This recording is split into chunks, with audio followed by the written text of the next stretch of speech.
বৌমা আমার কিন্তু খুব ভয় লাগছে। কোনো ভয় নেই মা, আমি আছি তো। সেটাই তো বেশি ভয়। আরে ভয় পাওয়ার কিছু নেই, দেখবেন আমি একা হাতে সবটা কেমন সামলে নি।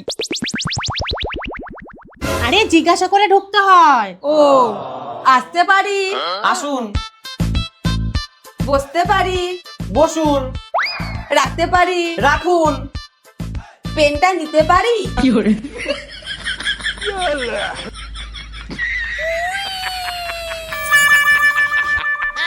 আরে ওনাকে দেখুন। কি হয়েছে? আমার না খুব ব্যথা। বাম লাগান, ঠিক হয়ে যাবে। গিটে না, পেটে ব্যথা হয়েছে।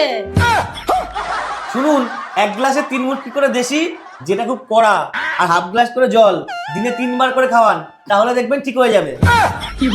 এ কি, কোনো ওষুধ দেবেন না? ওষুধ আমি কেন দেবো? ডাক্তার দেবে। তাহলে আপনি কে? আমি তো পেশেন্ট।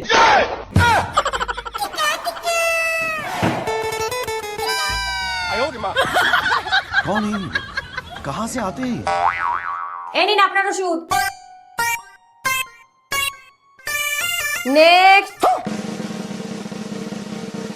বলুন কি হয়েছে? আমার কালকে থেকে না খুব পেটে ব্যথা। কালকে পায়খানা কেমন হয়েছে? কি বলবো ডাক্তার বাবু, পায়খানাটা না দেখতে পারিনি, আসলে লাইটটা কেটে গেছে। ঠিক আছে, আমি একটা 200 পাওয়ারের বাল্ব লিখে দিলাম, আপনি এটা লাগিয়ে নেবেন, দেখে এসে বলবেন পায়খানা কেমন হয়েছে। ঠিক আছে, আমি আসি। আরে ফিসটা দিয়ে যান। আগে পায়খানা কেমন হচ্ছে দেখে আসি, তারপরে তো ফিস দেবো।